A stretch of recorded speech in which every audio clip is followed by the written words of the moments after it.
La vida prometida por Jesús y la fuerza para seguir en esa vida. Gloria al Señor. Bendecimos a la comunidad de los lanceros una vez más y nos alegra el poder servirle a Dios en este lugar, sabiendo que el Señor nunca se queda con nada. Amén. Que todas sus promesas que Él ha dicho, ha establecido, son verdad y siempre se cumplen. Él está en medio nuestro, como lo dice la Escritura. Para nosotros es una alegría poder servirle con Él siempre presente. Gloria al Señor. Le invito a buscar ahí en su Biblia, segundo libro de Reyes. Vamos a retroceder un poco para tomar la figura de este hombre, Jehú, hombre que el Señor escogiera para enfrentar toda la apostasía que la casa de Acab, Jezabel y sus hijos habían establecido. Gloria al Señor. Vamos a tener entonces el segundo libro de Reyes, capítulo 9, verso 14 hasta el 26, Dios mediante. Gloria al Señor. ¿Lo tienen todos? Vamos entonces a leer la palabra de Dios de manera antifonal, como lo hemos venido haciendo. Todo el que pueda ponerse en pie se le agradece. Y leemos esta buena y bendita palabra bajo la bendición del Padre, del Hijo y del Espíritu Santo. Así conspiró Jehú, hijo de Josafat, hijo de Nisi, contra Joram. Estaba entonces Joram guardando a Ramón de Galaad con todo Israel por causa de Hazael, rey de Siria.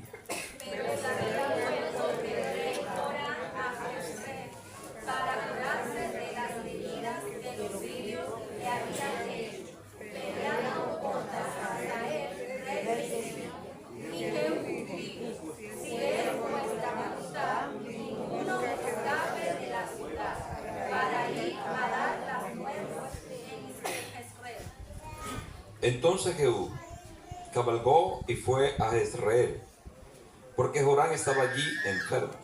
También estaba Ocasías, rey de Judá, que había descendido a visitar a Joram. Y el atalaya que estaba en la torre de Jezreel vio la tropa de Jehú que venía de dividir. Veo la tropa, y Joram dijo: ordena a un jinete que vaya a reconocerlos y les diga: ¿hay paz? Fue pues el jinete a reconocerlos y dijo: el rey dice así: ¿hay paz? Y Jehú le dijo: ¿qué tienes tú que ver con la paz? Vuélvete conmigo. El atalaya dio luego aviso diciendo: el mensajero llegó hasta ellos y no vuelve. Entonces vio otro jinete, el cual llegando a ellos dijo: el rey dice: ¿hay paz? Y Jehú respondió: ¿qué tienes tú que ver con la paz? Vuélvete conmigo. El atalaya volvió a decir: también este llegó a ellos y no vuelve. Y el marchar del que viene es como el marchar de Jehú, hijo de Nisi, porque viene impetuosamente. Entonces Joram dijo: unce el carro. Y cuando estaba uncido su carro, salieron Joram, rey de Israel, y Ocasías, rey de Judá, cada uno en su carro, y salieron a encontrar a Jehú, al cual hallaron en la heredad de Nabot de Jezreel. Cuando vio Joram a Jehú, dijo: ¿hay paz, Jehú? Y él respondió: ¿qué paz? Con las fornicaciones de Jezabel tu madre y sus muchas hechicerías. Entonces Joram volvió a las tiendas y huyó, y dijo a Ocasías: traición, Ocasías. Pero Jehú entesó su arco e hirió a Joram entre la espalda, y la saeta salió por su corazón, y él cayó en su carro. Dijo luego Jehú a Bidkar, su capitán: tómalo y échalo a un extremo de la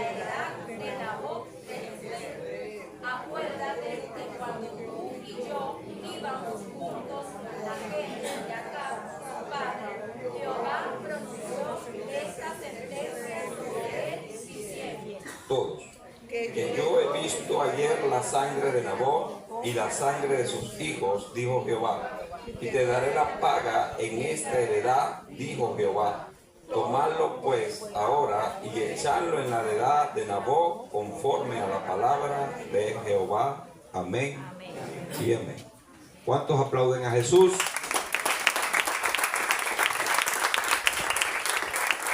Gloria al Señor. Pueden sentarse los que estaban de pie en reverencia a la palabra.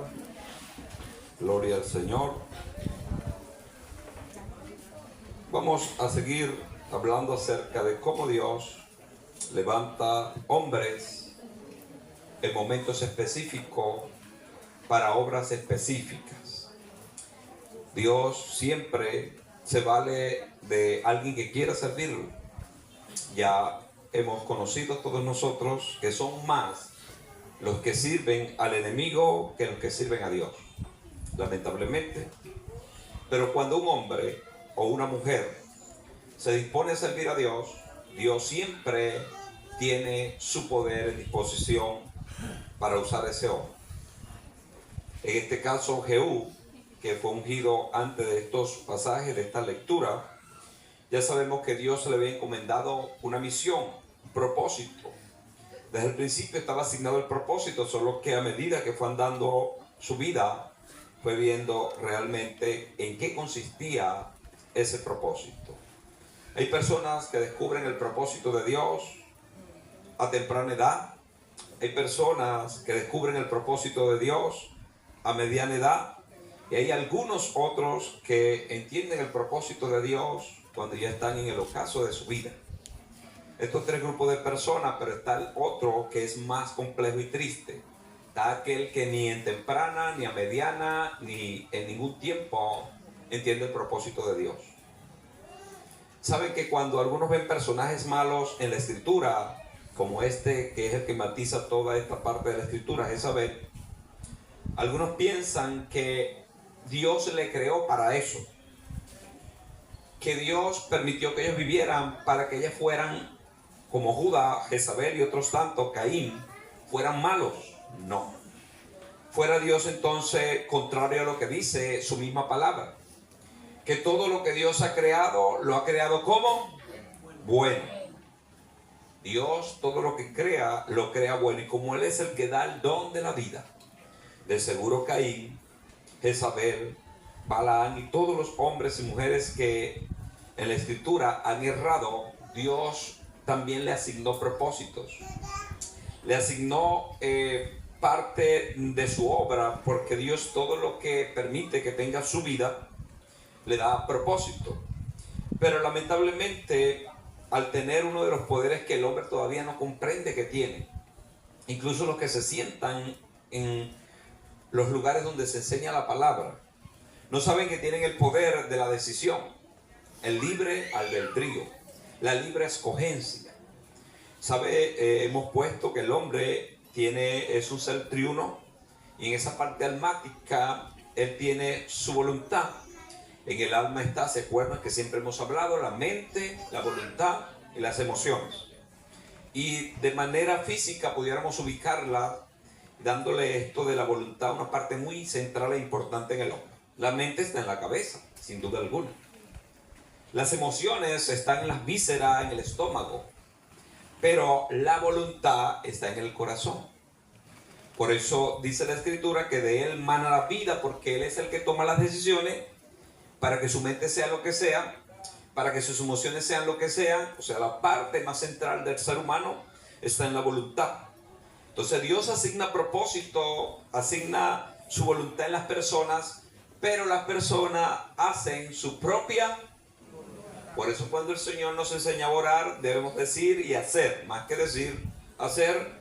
Hágase, Señor, su voluntad. Porque el hombre siempre inclina su corazón a hacer su propia voluntad. Nosotros somos así de complejos, e incluso creyendo que le estamos sirviendo a Dios en algunos casos, que estamos haciendo lo correcto, sin saber que es una inclinación del corazón no refinado por la palabra de Dios. Y esto hay muchos ejemplos en la Biblia, de personas que queriendo hacer la voluntad de Dios estaban en lo contrario. Y hablando de un ejemplo tácito y muy nombrado, y los demás son un poquito menos perceptibles, pero este es muy contundente, el ejemplo de Pablo.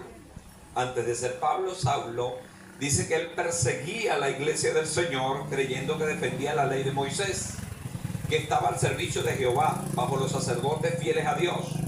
Pero ustedes saben lo que le pasó camino a Damasco, ¿verdad que sí? Como la voz le dice que el que él estaba persiguiendo era el autor y consumador de la vida. Pero él pensaba que lo estaba haciendo bien, porque estaba siguiendo los designios y deseos de su corazón, haciendo su propia voluntad, sin preguntarle a Dios si eso le agradaba. Por eso siempre me han oído decir, me oirán decir siempre, que todo lo que tú hagas siempre pregúntate, ¿será que esto le agrada a Dios? Porque es posible que a Dios no le agrade eso.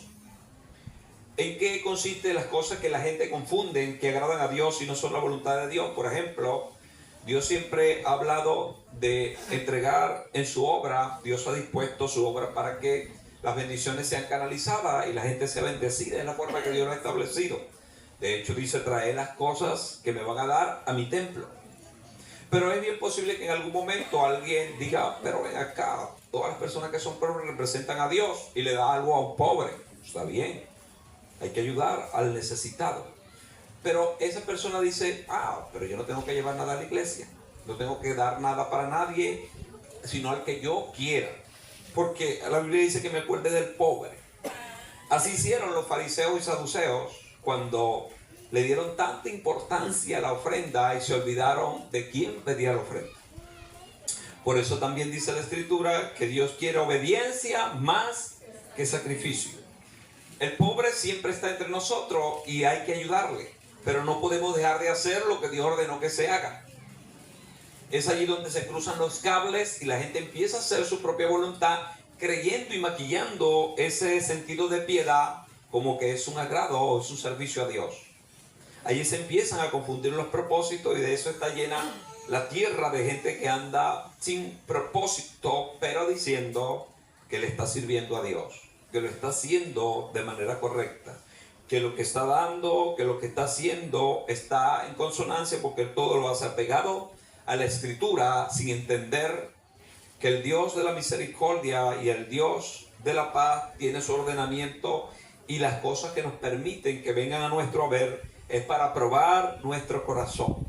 Es posible que alguien tenga la iglesia del Señor en un lugar, en un sitio de honor, pero de honor religioso, que para él o para ella el estar el domingo en la iglesia, o el ir el jueves en la iglesia, o estar en el día que se señala para la iglesia es lo máximo y lo más grande. Él no puede faltar porque se siente que peca contra Dios. Y la prueba máxima viene cuando un día domingo viene al servicio, después de haber preparado su ropa el día sábado en la tarde. Si es una dama, se planchó su pelo, se acomodó, limpió todo, se preparó, porque ella va para el servicio el domingo, porque para ella el domingo es caca y es santo y es contra viento y marea, para él o para ella.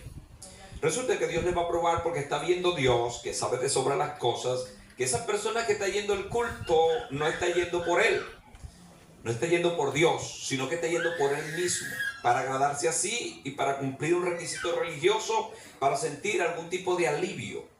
Las religiones están llenas de eso, pero el diablo, los modelos que puso en práctica en los grupos que no le sirven a Dios, que los de Dios y ahora no le sirven a Dios, lo está siempre ensayando en la iglesia. Ese alguien viene a la iglesia ese domingo 8:30, viene muy feliz, a pie, en carro, en moto, como sea, se halla con una necesidad grande. Se halla que en el camino alguien tuvo un accidente y está pidiendo auxilio, pero nadie le responde, porque la gente el domingo en la mañana va para la playa, está en sus asuntos, y nadie quiere meter las manos en una persona que está sangrando, a punto de morir, porque piensa y dice, si lo toco me voy a meter en el lío. Si lo toco tengo que trasladarlo al hospital. En el hospital me van a pedir mis datos, me van a decir una cantidad de cosas y dejo de ir para el culto. Entonces hay personas que lo hacen de esa forma. Dicen, no, ese hombre, aparte, es un borracho, chico, viene amanecido. Yo no tengo nada que ver con borracho. Y sigue su camino. se sentó en el culto, adoró a Dios y se fue. Cuando él habla con seriedad con Dios, Dios le dice: estás desfasado y estás mal, y ese hombre que murió, esa sangre la voy a demandar de ti, porque tú eras el único que iba pasando por ese camino, que tenías mi palabra. Pero yo ya tan enfocado en tu religión que ha creado tu corazón, diciendo que me sirves a mí, que te permití pasar por allí y toqué incluso tu corazón y no lo hiciste. Es allí donde la gente hace su propia voluntad, siguiendo los designios de su corazón, pero enmascarado en un marco religioso que es bien complejo de descifrar. Por eso usted y yo, siempre lo que hagamos, sea de hecho o de palabra, debemos hacerlo como para quién. Y sobre todo que Jesús nos dio ejemplo con esto. ¿De acuerdo? Cuando él habló de la parábola del buen samaritano, cuando aquel hombre cayó medio muerto, él puso la figura religiosa, pero no fue a propósito de acusar la religión, sino de acusar el espíritu seco y vacío de la religión. ¿Quiénes fueron los dos que pasaron, que no hicieron nada por el que estaba a punto de morir? Levita y sacerdote, ambos del templo, pero no del templo común, sino que oficializaban el servicio a Dios, que debían ser los más sensibles a la voluntad de Dios. Pero el Señor pone el ejemplo de que viene el samaritano, iba bien ocupado, era un comerciante, no tenía nada que ver con religión, pero hizo la voluntad de Dios, porque cuando vio al necesitado, vio que ese necesitado lo necesitaba era él. Él pudo haber dicho: pero ahí está Alonso, ahí está Puma, ahí está el otro. No está nadie, estoy yo. Dios sabe que lo amo, no voy a dejar a una persona morir. Y hizo lo correcto. Aunque tenía muchas cosas para hacer, era un comerciante, detuvo su tiempo y le dio prioridad a lo que ahora tenía en sus manos para hacer. Esta persona y esta actitud, el Señor la alabó porque él la puso como ejemplo. Incluso le dijo a un hombre matemático en religión: ¿quién hizo lo correcto? Y el hombre dice: me parece que el último, el samaritano. Bueno, ve, tú ya lo mismo en pocas palabras, porque siempre la gente hace cosas y se enamora tanto de las cosas que saca a Dios de la cosa y piensa que Dios está en el asunto. Que Dios nos permita saber calibrar cada cosa y entender que todo en su lugar no estorba. Y es necesario saber los principios de Dios, que son inviolables, inmutables, no han cambiado, no cambian ni cambiarán. Sobre todo cuando Dios te prueba para ver dónde está tu corazón, para ver qué propósitos tienes. Entonces, cuando la gente va siguiendo su propio corazón, se va alejando de Dios, no va entendiendo los propósitos. Y en este caso, Jehú tenía propósitos asignados de Dios y empezó a hacer la voluntad de Dios, haciendo lo que la palabra de Dios le señalaba. Cuando usted no tenga idea sobre algún asunto que va a hacer, palabra sabia para que entienda lo que digo, vea qué hizo Jesús cuando estaba en esa situación. Lea la escritura y Dios le va a revelar qué debe hacer usted en ese momento, porque usted tiene que hacer lo que la palabra de Dios le ciñe. Este hombre fue ungido para limpiar a Israel de estos atroces hechiceros, idólatras y perversos que habían desviado a Israel. Y aquí está, del primero que él va a dar cuenta antes de Jezabel, la principal, va a ser Jorán, que ya había sido ungido por rey. Jorán, para que sepan, era hijo de Jezabel con Acab. Era de esa dinastía de hombres perversos. Cuando este hombre es ungido, entonces él tiene que entrar en acción. Y a todos los que vean que sean de estas familias enemigos de Dios, jurados porque habían prostituido a Israel poniendo altares por doquier, entonces tenía él que limpiarlo, porque él fue ungido para eso. Y así sucedió este primer encuentro, donde este hombre va a hacer justicia para el pueblo de Israel.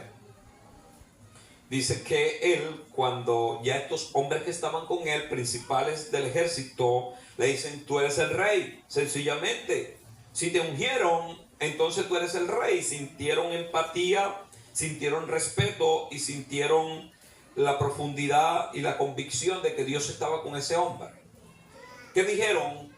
Que lo que tú digas vamos a hacer. Entonces dice: está bien, lo que yo diga ustedes van a hacer. Nadie me le avise a la tierra de Israel que voy para allá, porque allí estaban personas que tenían intereses en Israel, porque allí estaba el rey Jorán.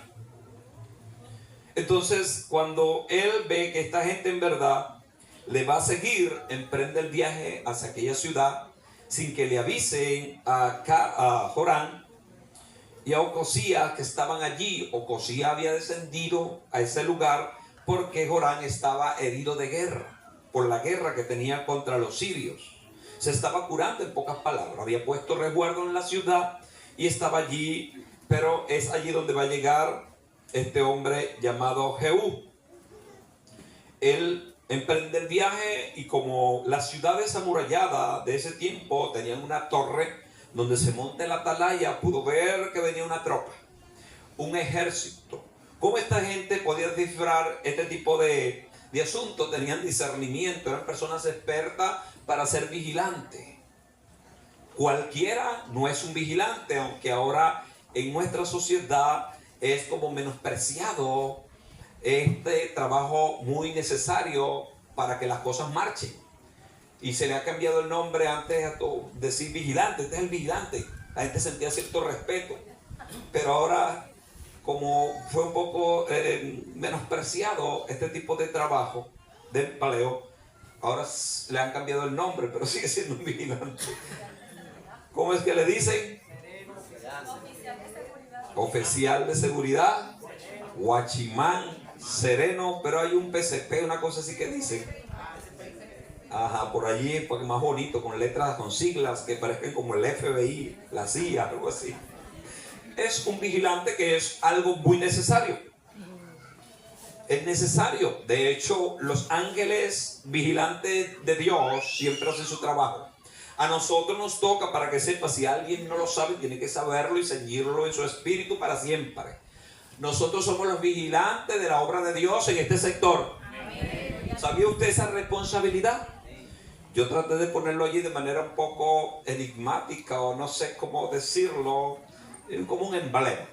Que esto es un atalaya, algo simbólico. Pero cada uno de nosotros somos atalaya. Esto no es una palabra bonita ni es un requisito para las masas. Es que Dios dice, tú eres mi atalaya. Y si tú ves al impío en su impiedad y no le adviertes nada y él muere en su impiedad, la sangre de él la voy a reclamar de ti. ¿Están viendo lo tremendo de esto? Y en el mundo espiritual en el cual nosotros nos movemos, sin lugar a duda, a nosotros se nos dio la autoridad y responsabilidad de cuidar. Usted tiene y puede imaginárselo así, figurárselo así en su mente. Es un muro que rodea este lugar para que la obra de Dios progrese. La parte del muro que corresponde a los lanceros, ¿a quién le toca vigilarla y hacer que se cumplan las palabras de Dios? A usted y a mí. Yo tengo que, en este caso, comprometerlo con lo que ya usted está comprometido. Yo no lo voy a comprometer con nada nuevo, ya usted está comprometido con eso. Pero usted tiene que decir, me ha tocado, los que sean valientes digan, me ha tocado cuidar a mí esta parte del muro. Amén. La Biblia dice, te he puesto como atalaya. Tienes que pararte en la brecha. Porque para que el muro sea efectivo tiene que haber una abertura donde la gente entre y salga seguro. Entonces nosotros debemos estar en esa puerta, en esa brecha, parados firmes. Porque si el enemigo entra y hace estrago acá, nosotros somos los culpables. Pero si estamos firmes y parados vigilantes, no vamos a dejar que nada entre. Esto es muy importante de la vigilancia, porque este hombre dio con el asunto. Ese era su trabajo, esa era su labor. Era de vida a muerte, porque si es un ejército que viene con 10,000 y yo apenas tengo 100, yo aviso con tiempo y la gente sale y escapa de esa muerte segura. Pero si no sé descifrar, si no sé distinguir, si no tengo discernimiento, si no soy ensayado, pero este hombre estaba bien ensayado. Enviaron al primero que encontrara la caravana y efectivamente dio el saludo que debía dar, y Jehú le dice, para que sepa, es una estrategia que él está diciendo. ¿Hay paz, Jehú? Le pregunta el mensajero, le dice, ¿qué paz? ¿A ti te interesa la paz? Métete aquí atrás y no estás muerto prácticamente. ¿Para qué? Para que no se levantara sospecha y el hombre siguiera viendo, no, como que sí hay paz porque el hombre viene allí. Pero estos reyes que sabían que lo estaba buscando hasta la mamá para pegarle, tenían miedo. Estaban metidos con Dios, estaban en problemas con Dios, su conciencia estaba cargada de pecado. Ellos no se confiaron de eso. Ellos, mira, envía el segundo de una vez. ¿Están viendo cómo suceden los eventos?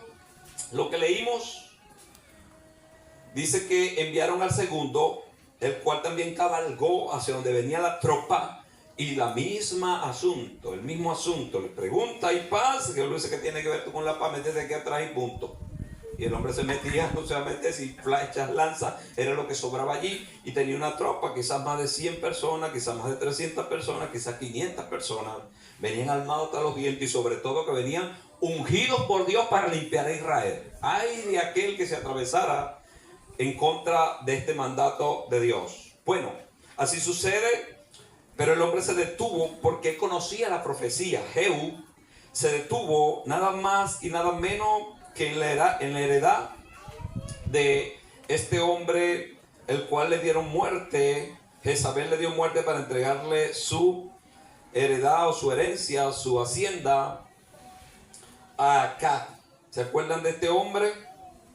Por aquí está Nabot, en la heredad de Nabot. Él se detiene allí porque él sabe que desde allí fluyó la profecía que Elías había dicho que iba a venir uno que iba a saldar y iba a hacer justicia.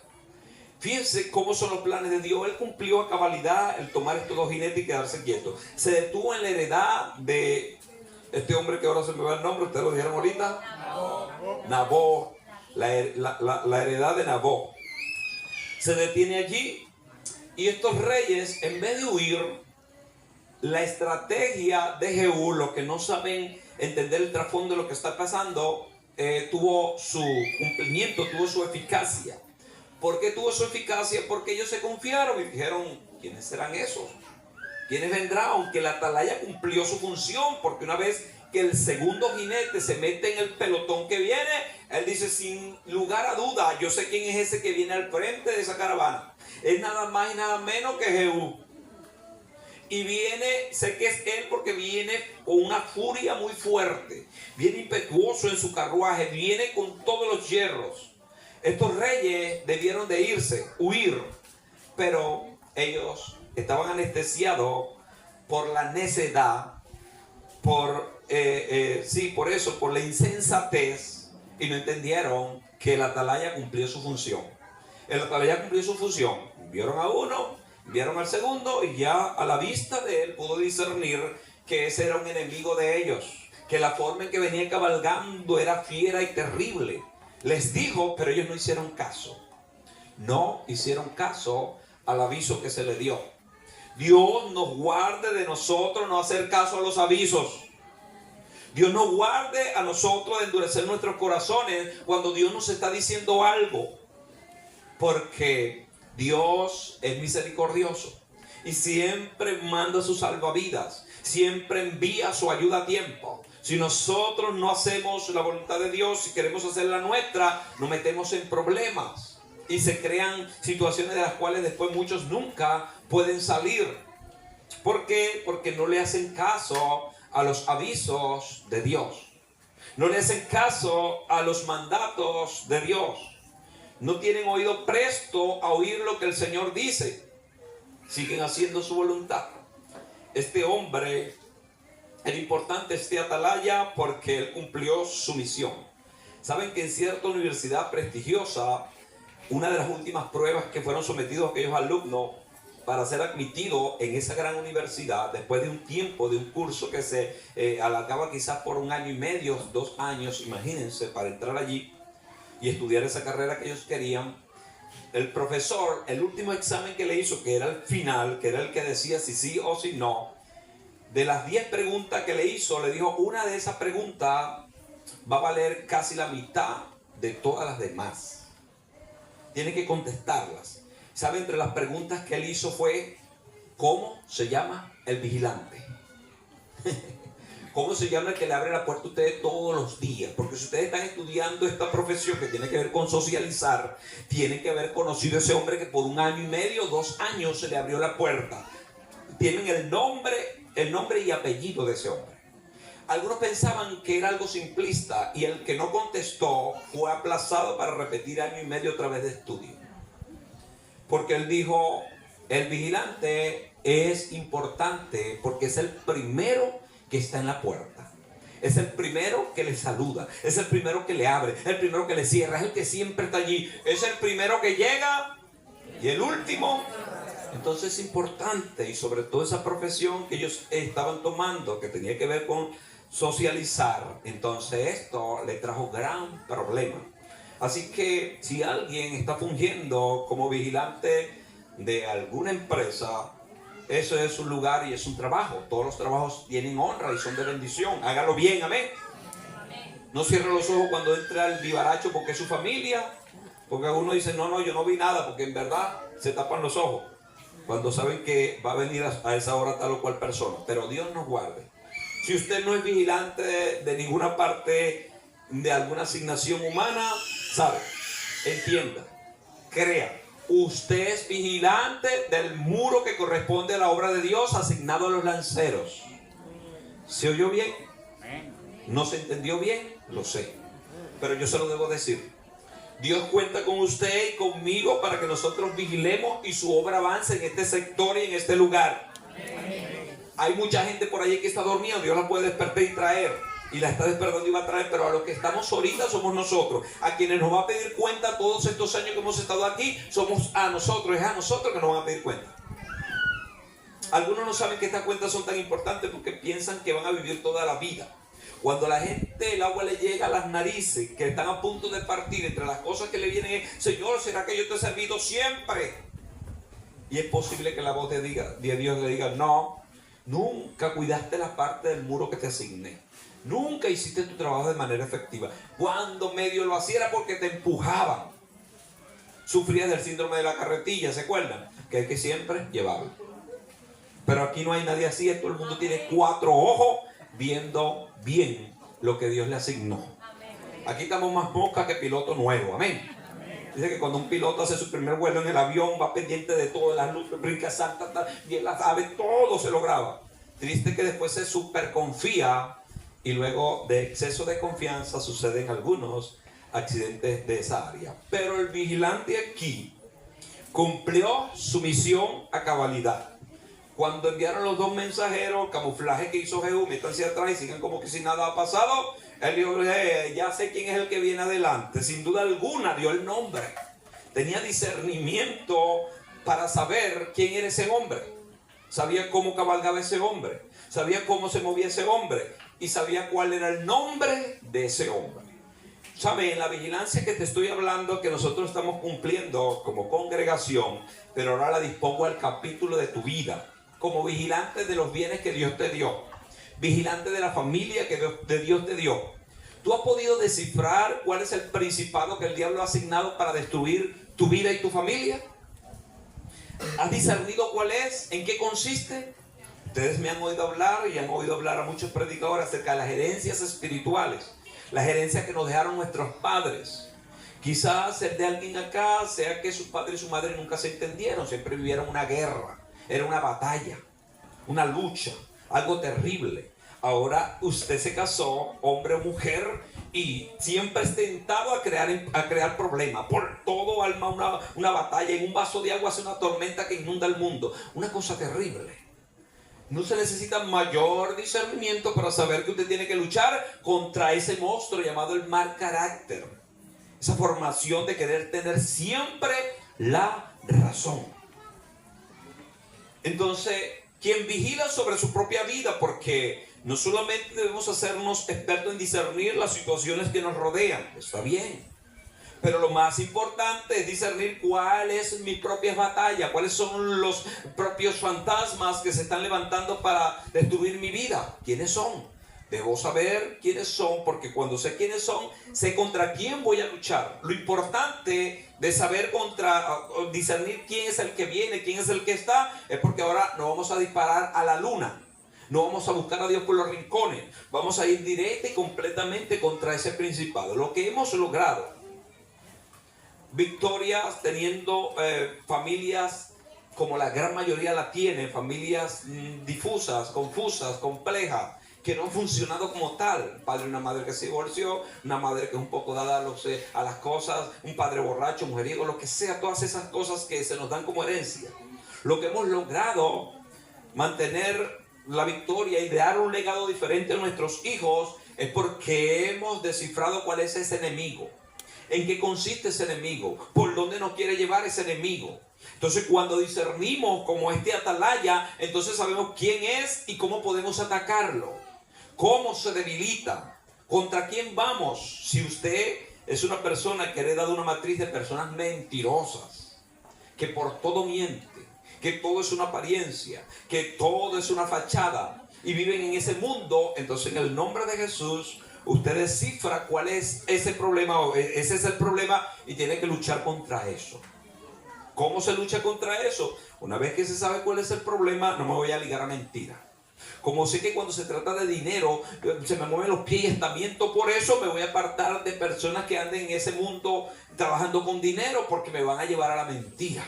Y después voy a maquillar la mentira diciendo, como decía yo al principio, no es que yo hago esto porque si yo tengo Real Ayuda Alonso que predica, le compro el paquete de tratado y le pago el pasaje. Y con eso maquilla y anestesia el sentido de piedad, pero está mintiendo. Todo lo que viene tras mentira y cualquier cantidad de cosas que no agradan a Dios no es bueno, pero hay que discernir. 20 puntos para este atalaya que le dijo el rey Joram y a Ocasías, quien venía y de manera impetuosa. Cuando dice de manera impetuosa es que viene con todos los hierros, viene con la espada desenvainada, viene sin negar, sin hacer ningún tipo de acuerdo con nadie, viene a saldar cuentas. Ellos debieron haber corrido, pero se anestesiaron al ver que los dos jinetes se quedaron con él y que ahora se detuvo en la era de ¿cómo? Nabot, la viña de Nabot.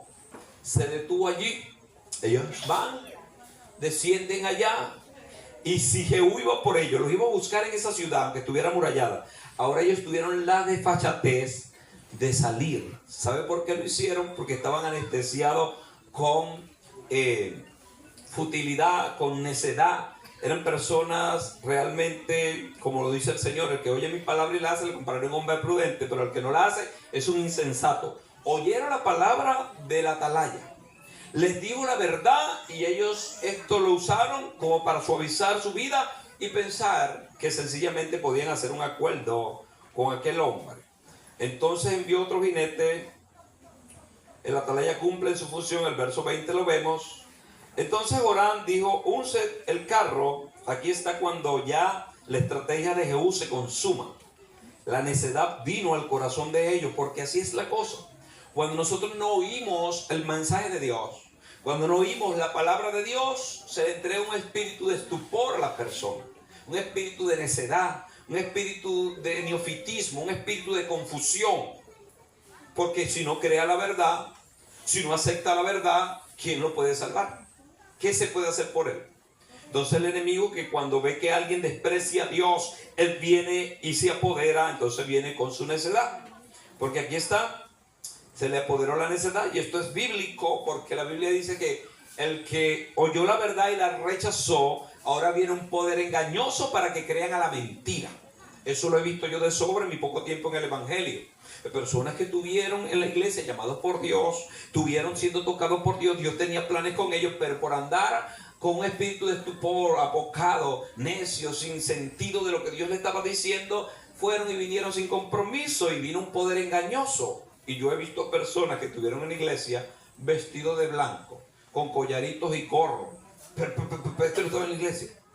No, que ahora está comprando unas ramas y fue a buscar agua en el río Guayguasa en la parte alta a las 12 de la noche porque le van a hacer un baño en la casa. Ese no era el que iba a la iglesia, el que se levantaba y cantaba. Ahora lo vemos un hombre, un varón que andaba en la iglesia con una faldita y se compró unos senos plásticos y anda caminando raro por allí. Ese no era el que estaba en la iglesia. ¿Qué le pasó? Vino un poder engañoso para que crea la mentira, y un espíritu de estupor lo tomó. ¿Pero Dios es culpable de eso? No. Dios le envió mensajes y vigilancia, pero ellos no hicieron caso, sino que sencillamente siguieron los designios de su corazón, creyendo incluso que agradaban a Dios. Porque ahora las personas que practican este último pecado que dije piensan y dicen que ellos están avalados en la Biblia, que en la Biblia hay ejemplo de que Dios aceptó eso, que los merequetrefes, los anacrónicos no entendieron que eso está en la Biblia, que David amó tanto a Jonatán que tuvo una relación sexual con él. que Jesús, Juan se recostaba a los pechos de Jesús porque tenía inclinación sexual hacia Jesús. Todas estas locuras se las digo porque están escritas y las dicen. Incluso ya hay en nuestro hemisferio iglesia para este tipo de tendencias. Y tarde que temprano van a llegar a Venezuela. Y es posible que alguien que está acá, Dios nos guarde, que ninguno le pase, pero es posible que alguien que esté acá, que no esté haciendo caso a la palabra, mañana incluso sea de los diáconos de esa iglesia, vestido con una faldita en la puertica. Ríanse porque así somos nosotros, pero esto es una cosa que sucede. Quien no le hace caso a Dios, se le mete el diablo. Porque Dios toca y toca y toca. Y si yo cierro, cierro y cierro, el diablo no toca, el diablo invade, destruye. Y no hay portón ni cerradura que el hombre ponga que pueda contra el enemigo. Él se instala y punto. Yo he visto en mi poco tiempo como creyente a gente que estuvo en la iglesia yéndose a la brujería, yéndose a la delincuencia, yéndose a la estafa, yéndose al lesbianismo, a la pornografía, una cantidad de diabluras, pero siendo practicada de manera muy evidente, sin vergüenza. Porque es que así lo dice la Biblia, que una vez que la gente se desprende de Dios y se va lejos de Dios, viene el espíritu de necedad. Que la palabra necedad, si se la pudiera explicar, fuera otro mensaje, es una cosa terrible. Es una locura que se le mete a la gente de parte del mismo diablo. Porque para volverse de estar en los pies del Señor, adorando y sirviéndole, a una vida loca y sin ningún tipo de vergüenza, es un espíritu que se apodera de esas personas. Y eso le sucedió a Judas cuando estaba con Jesús. En esa última cena el Señor le dijo: ve, Judas, haz lo que tienes que hacer. Ya el diablo se te metió. En pocas palabras lo dice. Literalmente dice uno de los escritores que cuando Judas salió, ¿quién se le metió? El diablo ya lo había poseído. Y una cosa es una entidad demoníaca, un espíritu inmundo que ande por allí sin oficio. Otra cosa son espíritus analíticos que son de profundidad muy grande, que son como un pulpo. Cuando se atrincheran de un alma, lo amarran con tantos pábilos y cadenas que no hay griticos que les libren, que no hay uncioncitas que le libren. Tiene que venir una unción del orden de Jehú para liberarle, que vienen de vez en cuando. Por eso todos los que estamos acá, si me están entendiendo, cada uno de nosotros es un atalaya. Amén. Amén. Atalaya sobre la parte del muro que se nos asignó, que la obra de Dios corra y sea glorificada. Pero también atalaya de nuestras propias cabezas. Usted tiene que vigilar desde su propia cabeza que entra a su corazón, cuáles son sus emociones. Porque yo trato y vigilo por mí. Y trato y vigilo por el que pueda. Pero cada quien es responsable de su propia área. Unidos defendemos el muro, la parte del muro que se nos asignó. Pero como individuo, cada quien tiene que vigilar lo que ve, lo que hace, lo que dice. Por eso incluso de lo que se dice es tan importante que el mismo David decía: pon guardas en mi lengua. O sea, pon un vigilante en mi lengua, decía David. O el salmista, pues, si no es David. El salmista decía: Dios, pon vigilante en mi lengua. ¿Qué quería decir? Para que ese vigilante vea lo que yo digo y lo que no vaya a decir. Si es algo que no conviene, que no lo diga. Si es algo que sencillamente no está bien, que no salga de mi boca. Que ese vigilante me cuide. Pero él decía: Dios, pon guarda, es dame la sabiduría de yo vigilar sobre mi propia cabeza, porque cada quien es responsable de sus decisiones. Les decía al principio que las decisiones marcan. Y las decisiones tienen que ver con su voluntad, y la voluntad suya es su voluntad. Nadie la ultraja, ni el mismo Dios ultraja nuestra voluntad. Dios puede hacerlo, ultrajar nuestra voluntad y hacer que le sirvamos todo como un robot, así a día y noche hasta morir. Pero Él lo dejó a merced de nuestra voluntad. Que sea voluntario nuestro servicio, que sea de entrega. Algunos, viendo esta facilidad de servicio que es voluntario, es donde vienen toda la cantidad de problemas que le estoy planteando y otros que no podré plantear. Pero aquí literalmente, mire cómo piensa Joram. Era el rey por el cual iba Jehú a exterminar, a decapitar, a matar. Entonces Joram dijo: unce el carro, prepárame el carro. Y cuando estaba ya preparado su carro, salieron Joram, rey de Israel, y Ocasías, rey de Judá, cada uno en su carro, y salieron a encontrar a Jehú. En vez de huir, ¿qué hicieron? Jehú venía con metralletas, bombas y bazooka a matarlos, y se paró ahí a beberse un fresco y tengo que ahora destruir esa ciudad, tumbar esos muros y alcanzar esto sin vergüenza. Pero la necesidad fue tanta que ellos dijeron, vamos a verlo, vamos a llevarle un ramito de flores, bombones y una tacita de café. Ellos pensaban que el asunto era así: rey de Judá, cada uno en su carro, y salieron a encontrar a Jehú, el cual hallaron en la heredad de Nabot de Jezreel, donde se dio la profecía que este hombre, o parte de las cosas que este hombre tenía que hacer. Cuando vio Joram a Jehú, el primero que ve al primero, Joram a Jehú, dijo: ¿hay paz, Jehú? Los dos mensajeros fueron, le dijeron: ¿hay paz? Dijo: no, ¿qué paz va a haber? Métete ahí, si no estás muerto. Ahora viene el principal y le dice: ¿hay paz, Jehú? Ahora no tenían ningún tipo de equivocación ni confusión. Sabían con quién estaban hablando.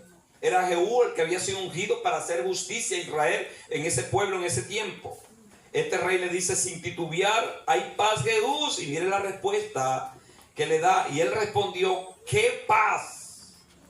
Con las fornicaciones de Jezabel tu madre y las muchas hechicerías. No había paz. Esta es una sentencia que no solamente voy por ti, sino que voy más allá, voy por tu madre, que es la que ha parido toda esta cantidad de diablura.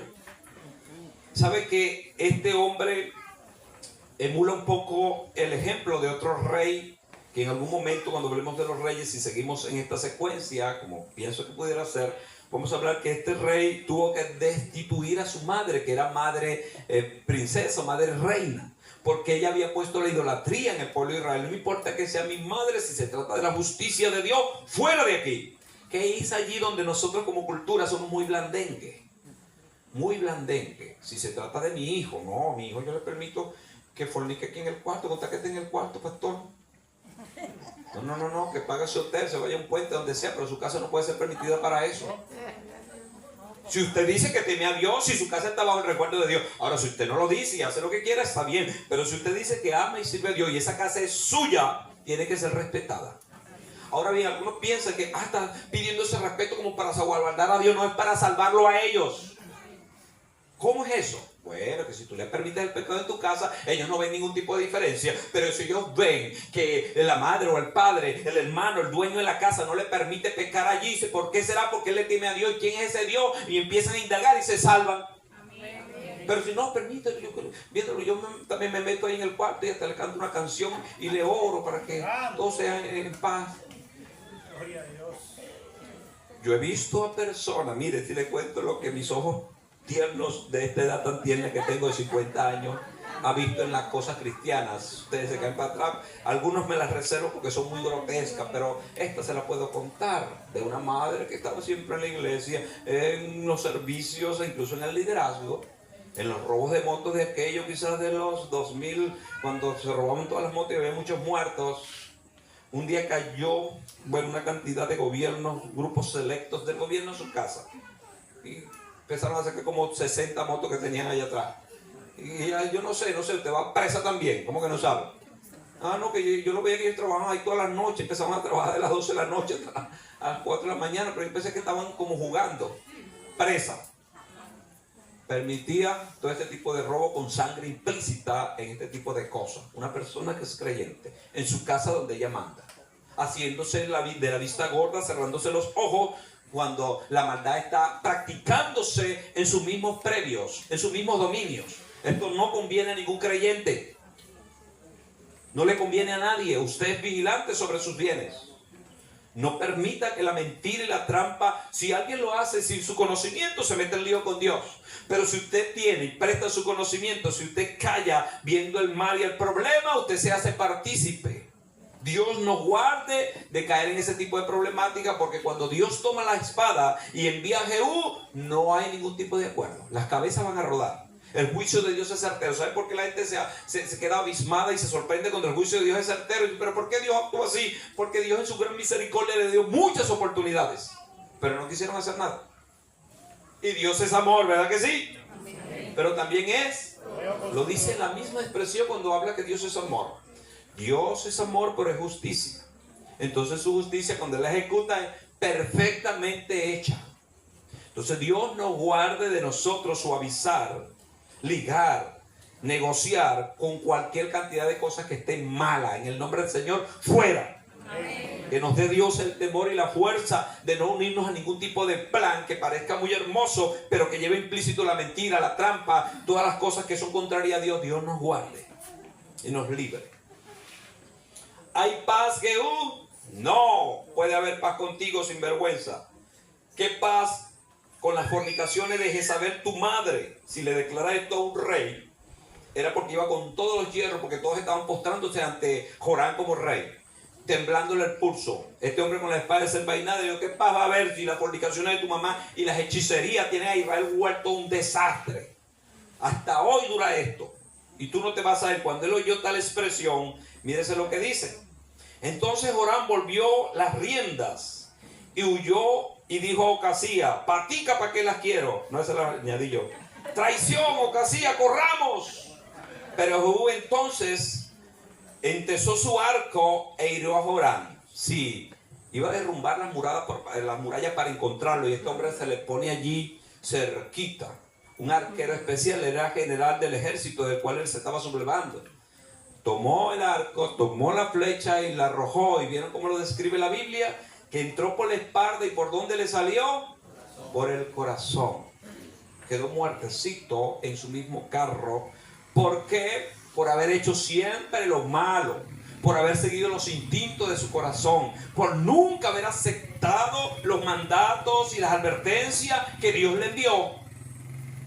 Dios siempre envía sus advertencias, pero no se le hizo caso. Estaba tan ciego que no le hizo caso al último salvavidas que pudo haber tenido, que era Ocasías. Alguien dice, pero ¿en qué consiste que le hubiese hecho caso al atalaya y que de repente se va y huye, y luego le mandó una embajada de paz y le dice a Jehú, Jehú, sí, mira, me arrepiento, si me vas a matar, mátame, pero por lo menos me arrepiento y quito todos los lugares altos que he puesto? Pero no le dio tiempo de nada, porque la necedad se apoderó de él, y no solamente le hizo llegar cerca de quien venía a hacer justicia, sino que se dispuso a un tiro de arco. Un hombre que eran expertos para lanzar flechas, porque si eran general, era un general, un principal del ejército de Dios, eran personas expertas en armas. Y como este rey va a tomar su carro y le va a dar la espalda en huida a Jehú, creyendo que se va a salir con la suya, no. La espada, la flecha, le atravesó y le destruyó su voluntad, porque destruyó su corazón. Así de certero y fuerte fue la muerte de este hombre. Entre la espalda y la saeta salió por su corazón, y él cayó en su carro. Dijo luego Jehú a Bigdar, su capitán, tómalo y échalo al extremo de la heredad de Nabot de Jezreel. Acuérdate, y se acordaron de lo que Dios había dicho cuando sucedieron los eventos, de que la maldad que el diablo puso en el corazón de Jezabel se la transmitió acá, y acá mandó prácticamente a matar a un hombre inocente. Cuando se derrama la sangre de un hombre, de una mujer que le sirve a Dios en cualquier lugar, eso marca un precedente, y el Dios del cielo va a hacer justicia siempre. Por eso es que cuando un hombre de Dios, una mujer de Dios te da una palabra, es bueno que la tomes en cuenta, porque eso va a sentar un precedente. Si la obedezco y la sigo al pie de la letra, recibo bendición. Pero si sigo los instintos de mi corazón y en el expreso de la palabra, voy a recibir la espada de Dios.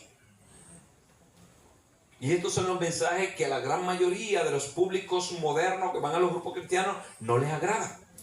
A la mayoría le agrada que le insuflen sus emociones, diciéndole carro nuevo, casa nueva, sanidades, bendiciones, prosperidad. Hasta el perro del vecino que te odia te va mal, te va a llevar problemas. La gente quiere todas las cosas bonitas. Así es. Pero la justicia de Dios siempre se va a ejecutar. Y si hay alguien acá que ha oído la palabra repetidas veces y persiste en su pecado, y Dios le habla específicamente por allí, es posible que sea el último salvavidas que Dios le esté enviando.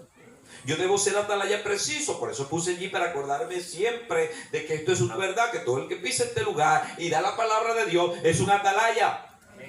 Vamos a ver quién hace caso. Debo decir la verdad tal cual como la recibo en la Escritura, porque al primero que le aplico esa verdad es a mí mismo.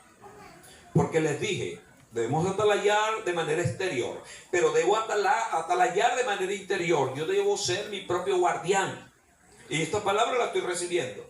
Debo recibirla, porque el primero que recibe la palabra antes de darla es el predicador. Por eso no soy de los predicadores que siempre le dicen ustedes, y ustedes se van, y ustedes se perdieron, y ustedes. No, nosotros. ¿Se acuerdan de la historia del loro que siempre les he contado? ¿Te acuerdas de la historia del loro? Hay que contarla entonces. El hombre aquel que tenía un gallinero con un loro y dijo, oye, esta quebrada nunca crece. Tengo 20 años aquí y nunca ha crecido. Pero los viejitos le habían dicho, esa quebrada tiene agua, no te metas allí. Pero él después de 20 años ahí, no, hombre, eso no va a crecer. Y puso el gallinero allá con el loro y todo ese poco de gallina. Ese mismo día cayó el palo de agua que nunca se esperó y la quebrada creció. Las gallinas, como por lo general no vuelan, empezaron a ahogar.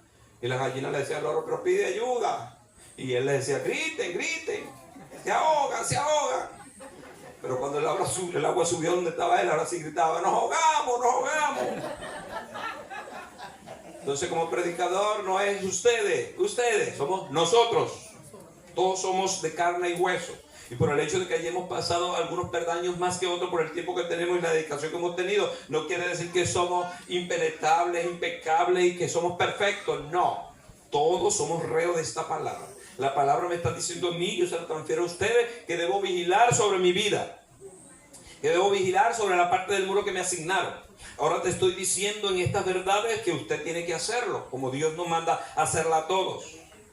La necedad de este hombre, Jorán, hizo que su muerte fuera una muerte triste y lamentable. Y si vemos el texto que antecede, él estaba herido.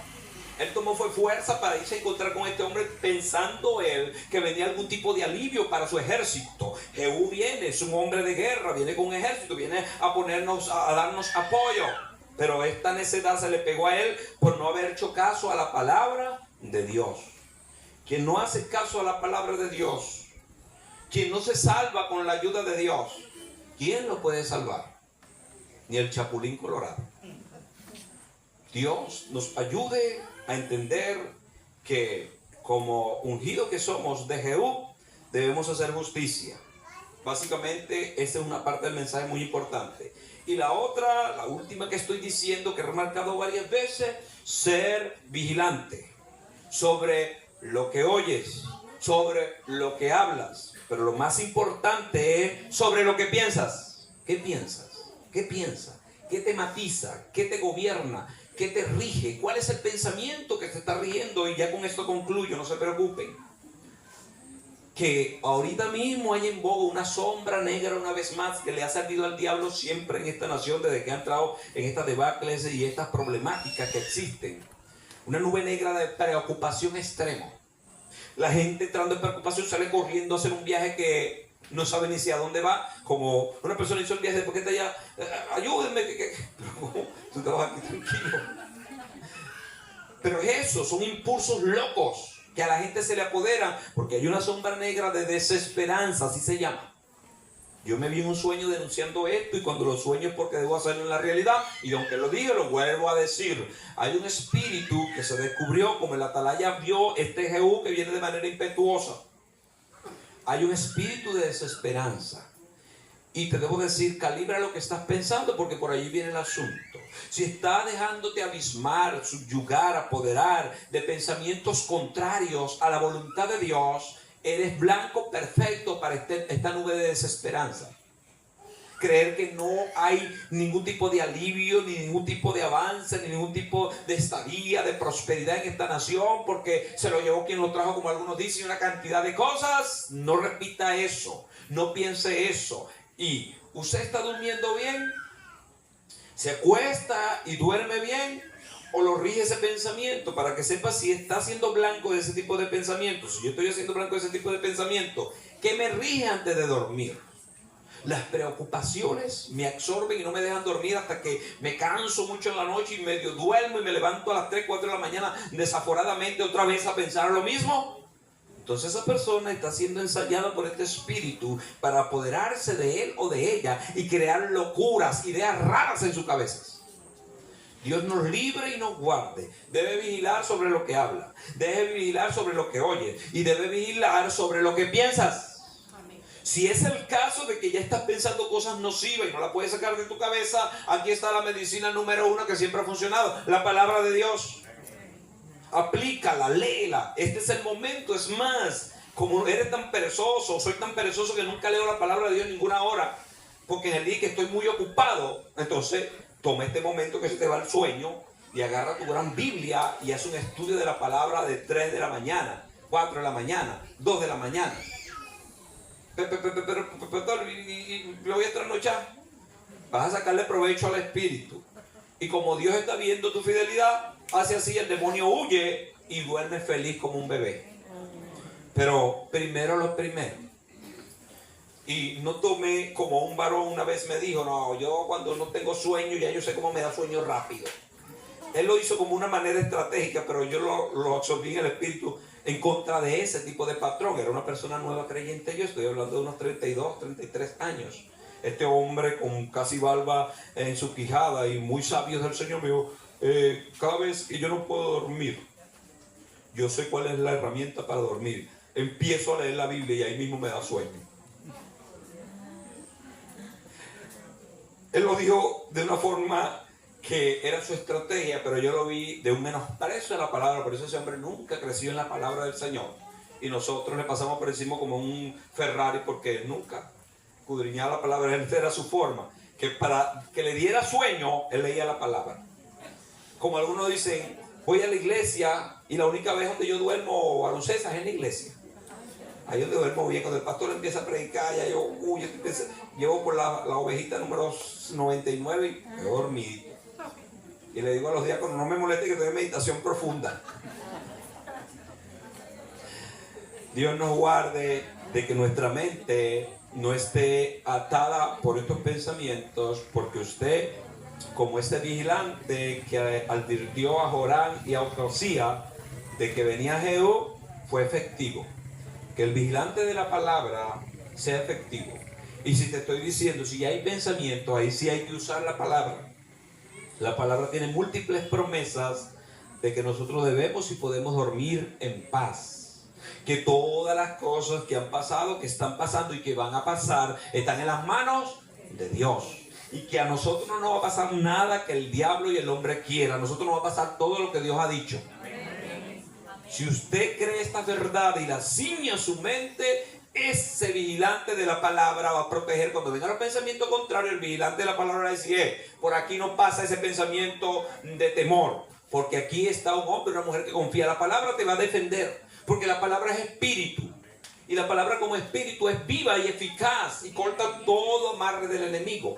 Pero eso es para aquellos y aquellas que dejan que la palabra de Dios haga efecto y la tienen en estima y en valor y honran lo que Dios ha dicho, cumpliendo lo que la palabra de Dios dice. Pónganse en pie en el nombre del Señor.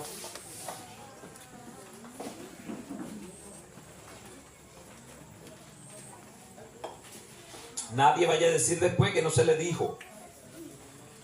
Que Dios está advirtiendo que no te convienen ciertas cosas que te están proponiendo.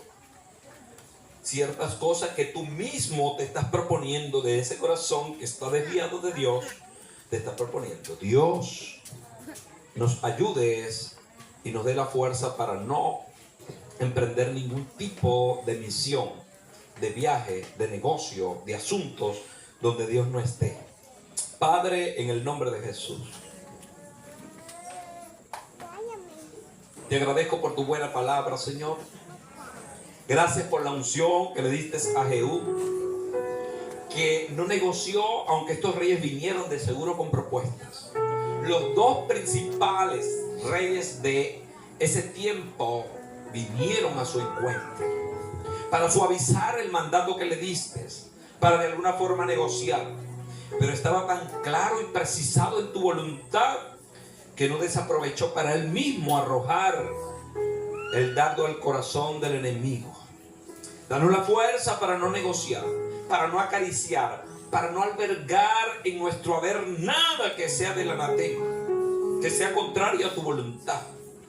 Señor, lubrica nuestros sentidos con tu unción. Clarifica la visión de nuestros ojos. Clarifica la visión de nuestra lengua. Lo que hablamos, el hablar, Señor amado, y santifica y purifica nuestros pensamientos. Si ya el enemigo ha lanzado dardos especiales y se han clavado en la mente de estos oyentes, Señor. Algunos están comiéndose las uñas y están atemorizados, pensando que no tienen futuro, albergando la desesperanza. Ahora, en el nombre de Jesús, como hizo aquel atalaya, ahí viene así y viene asado. Tienes que hacer esto y lo otro que tú nos mandas a hacer. Apartarnos de esas personas, apartarnos de esos lugares. ¿Para qué? Para ir con los de corazones limpios, invocan el nombre del Señor. Lo que tú le dijiste a tu siervo Pablo, el cual le escribió a Timoteo: Timoteo, apártate de los que andan desordenadamente y busca a los que de corazón limpio invocan el nombre del Señor. Consejo que recuerdo como que si fuera hoy. Se me entregó en mi adolescencia cristiana y pude sacar gran provecho. Señor amado, que todos aquí seamos precisados en tu palabra, que todos aquí seamos establecidos en tu palabra, que todos aquí entendamos el propósito que nos has asignado, que nadie se vaya de tu propósito para entrar a hacer la obra del contrario, porque quien no hace tu obra va a hacer la obra del contrario. Danos manos fuertes, pie fuerte, corazón de león, para defender la parte del muro que nos asignaste como congregación. Que el diablo no se nos instale en ninguno de estos alrededores. Que la injusticia, la maldad, la trampa, el chisme, la mentira no progrese en ninguno de estos lugares. Porque tú nos mandaste a cuidar esta parte del muro. Pero también como personas, Jesús. También como individuos, Jesús. Ayúdanos a vigilar sobre nuestros corazones, sobre nuestros pensamientos, sobre nuestras emociones. Que no haya emociones nocivas de odio, de rechazo, Dios mío, de falta de perdón. Oh Dios mío, ayúdanos, ayúdanos, ayúdanos. Espíritu Santo, sopla sobre este remanente y fluye tu palabra como ríos de agua de vida. Todo espíritu de estupor, de necedad, de pesadez, de neofitismo, de estupidez, en el nombre de Jesús queda neutralizado. Las jóvenes y los jóvenes que nos escuchan, Señor, que el enemigo las ha estado ensayando y llevando por caminos tortuosos, al entender que son advertencias claras y precisas, que tú no quieres el desastre, que tú quieres que se enmienden, que se rediman, que se esfuercen, que hagan caso preciso a tu palabra. Y si ya no tienen voluntad para escoger, por lo menos di: Señor, ayúdame. Si tú lo dices, porque ya no tienes la fuerza de decir, porque te sientes atrapado o atrapada. Pero si pides ayuda al que la tiene de sobra. El salmista dijo: este pobre clamó y Jehová le oyó y le libró de todos sus enemigos. Sí, Señor, que todo